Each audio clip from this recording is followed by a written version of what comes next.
السلام عليكم اخواتي، نتمنى يلقاكم هذا الفيديو في احسن حال وفي صحه جيده يا ربي. اليوم غادي نتشارك معكم واحد الخريجه للغابه. خرجنا الوليدات يبدلوا الجو شويه في الويكاند ويرتاحوا، وحتى حنا نرتاحوا. غادي نتشارك معكم شنو وجدت، يعني خريجه خفيفه ظريفه فيها غدا وغوتي ان شاء الله. نتمنى الفيديو ينال الاعجاب ديالكم، ما تنسوش تشجعوني باللايكات وتخليو ليا تعليق. بالنسبه للكيك اللي غادي نحتاج فيه هنا واحد جوج البيضات. عندي هنا الطحين لتحت، كاين عندي جوج كيسان ونص ديال الطحين. انا استعملت غير الكاس ديال اتاي، يعني الكاس العادي.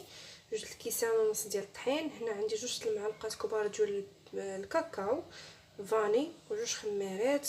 عندي نص كاس ديال الزيت وكاس تاع الحليب وكاس لاروب ديال السكر ثاني. ممكن تستعملوا كاس، ولكن انا كنقص السكر، يعني حتى كاس لاروب يعني ما كاملاش. وغادي ندير فوق منها الشكلاط، يعني داكشي باش نقص السكر غديروا من كاس لاروب لكاس على حساب الذوق ديالكم، وشويه ديال الملحه. اول حاجه غناخذ هاد الكاس تاع الحليب وغادي ندفيه، وغادي ندير فيه معلقه صغيره ديال نيسكافي. انا من بعد ما دفيته غندير فيه واحد المعلقه صغيره عامره ديال النيسكافي وغندوبها مزيان.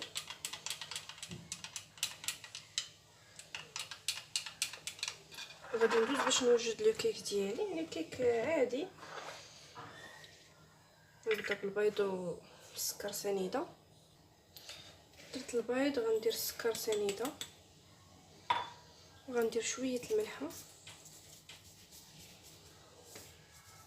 وغادي نطربهم مزيان. ممكن تستعملوا غير الطراب اليدوي، ماشي مشكل. انا غادي نطرب الكهربائي باش نضيعش الوقت.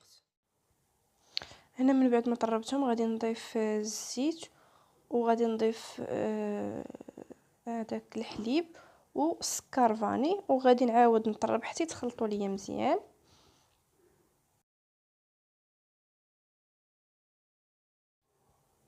هنا غادي ناخذ هذاك الطحين اللي قبل غربلته مزيان، غربلته جوج المرات، وغربلت الكاكاو، وغادي نزيد عليهم جوج الخمارات كيف كتشوفوا.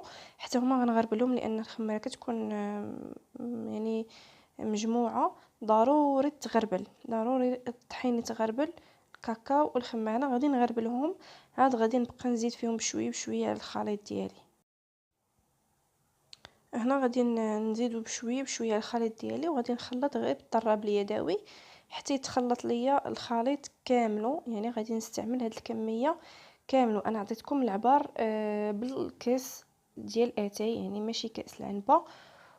والكيك كيجي زوين بزاف ولذيذ لانه فيه مذاق ديال القهوه، كيجي رائع وسهل وكيطلع مزيان.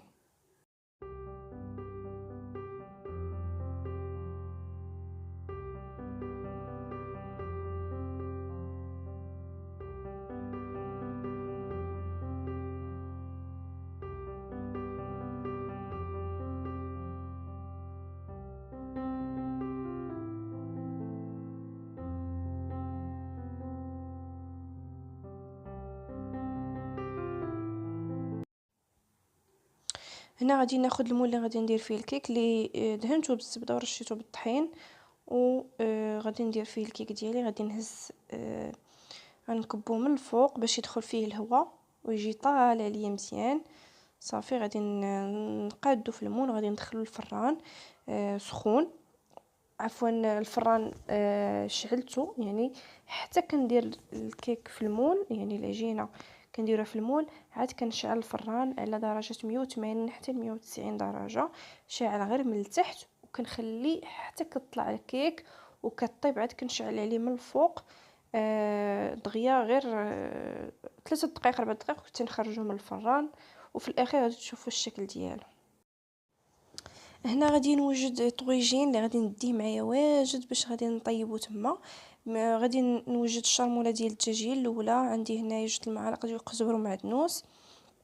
يعني غادي ندير العطريه، الملحه، الخرقوم البلدي، البزار، عندي سكنجبير مطحون، وعندي القزبر يابس حتى هو مطحون. كنحك عليه الثومه وشويه زيت البلديه، وكنزيد واحد شويه ديال الماء، وكنخلط مزيان هاد العطريه، وغادي ندير فيها الدجاج ديالي. غادي نشرملو ونخليه بما نقيت الخضره.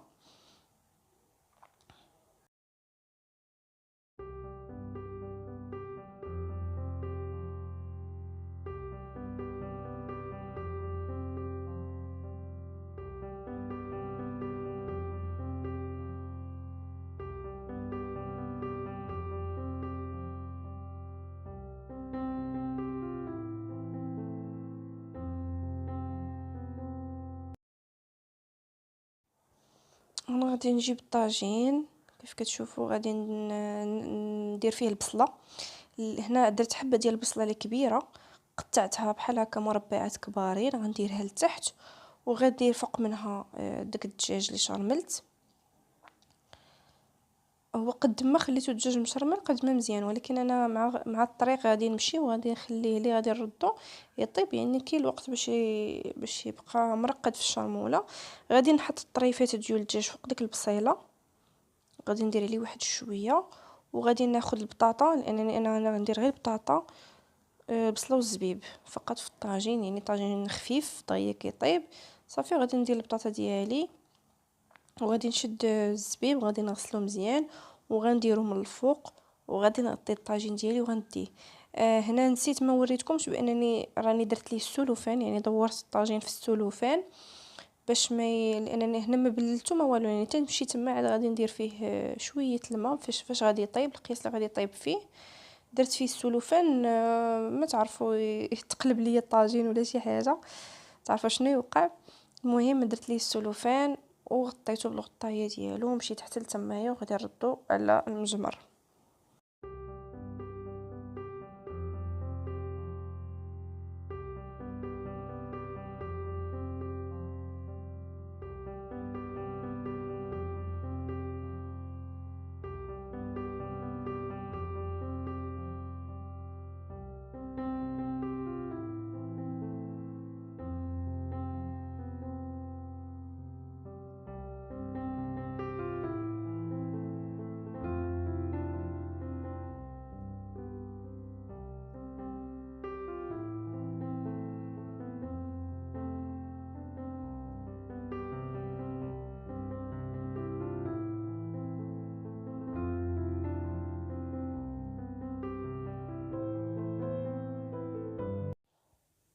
فالناس اللي ما كيعرفوش الطريق ديال غابه الحوزيه، فهي هذه الخرجه دي جديده من جهه كازا، وتندوروا على هذا الرون بوين حتى حتى البحر، وكانت كيمشيو نيشان، يعني كتمشيو نيشان حتى لواحد الشانطي وكدوروا على اليمين. يعني طريقها باينه، هذه المنطقه الحوزيه كتسمى، هذا شاطئ الحوزيه ولا البحر تاع الحوزيه. وكاينه الغابه ديال الحوزيه، يعني منطقه اللي زوينه، بلاصه زوينه. انسان يمشي يبدل فيها الجو، دوز فيها الغداء ولا الكوتي، يمشيو الوليدات كيلعبوا، يبدلوا الجو، تشموا الهواء. صراحه بلاصه زوينه. بالنسبه للناس اللي ما باغينش يديو مثلا معاهم، ما باغينش يطيبوا تما ولا شي حاجه، راه كاين فين ياكلوا. يعني كاينه واحد السيده في كاين واحد الباركينغ، يعني الناس كيوقفوا تما الطوموبيلات وكيدخلوا لداخل. كاين واحد السيده واحد الاسره العائله ساكنه تما، ودايرين واحد الشكل ديال القهوه كيطيبوا فيها الطواجن، كيشويو، كيديروا العصير، كيديروا اتاي في العشيه المسمن، يعني كيديروا الكوتي وكيديروا الغدا، كيديروا الطواجن ديال الدجاج البلدي، يعني داكشي اللي بغيتو. وكاين وكاينه واحد لا ريستورون في هاد الدخله على اليمين، من الدور على اليمين كاين واحد لا ريستورون تما. واللي باغي داكشي البلدي كيمشي عند ديك السيده، راه غادي تبان لكم هنا في الفيديو. مصايبه قهوه كبيره وتيجلسوا فيها الناس، وكاين الناس كيجيو حتى العشيه، يعني 6 7 كيجيو كيمشي يشربوا كويس تاع اتاي تحت من هذاك الشجر. ودايره هي كراسه بزاف، يعني ممكن حتى لما كانش عندكم علاش تجلسوا ما ديتوش معاكم، راه كاين فين على تجلسوا. صراحه الجو زوين تما، كاينه اللي باغي يدي ماكلته مرحبا، واللي ما باغيش راه كاين فين ياكل. هنا فاش وصلت جبت الطاجيني هو الاول، طمأنت عليه، ولكن باقي هو كيف ما ديته. غادي رديته هو الاول على الفاخر باش يطيب على خاطرو. هانتوما كيف كتشوفوا هنا راه صافي طاب، غادي نحطو نتغداو. وفي العشيه غادي نحط الكيك اللي وجدت معكم مع قهوه، وخلينا الوليدات يلعبوا ويبدلوا الجو. صراحه كاين الكالم والراحه تما، يعني ما كاينش صداع، ما كاينش كاينين العائلات يعني الداخل مأمنه بنادم ما تيخافش. الحمد لله والشكر لله، اللهم اديمها نعمه وحفظها من الزوال. ما فيها باس الانسان ما يخرج يبدل الجو مع وليداتو وحتى هو يرتاح منه. احنا كنساء راه خاصة في هاد الظروف ديال الوباء راه فازلينا الوليدات وقرايه الوليدات والدار وشحال من حاجه، يعني ضروري خصنا نخرجوا نرتاحوا ونحيدوا ديك الطاقه السلبيه اللي كنجمعوا في السيمانه كامله. خاصها تخرج باش نبداو سيمانه جديده، باش نبداو طاقه جديده.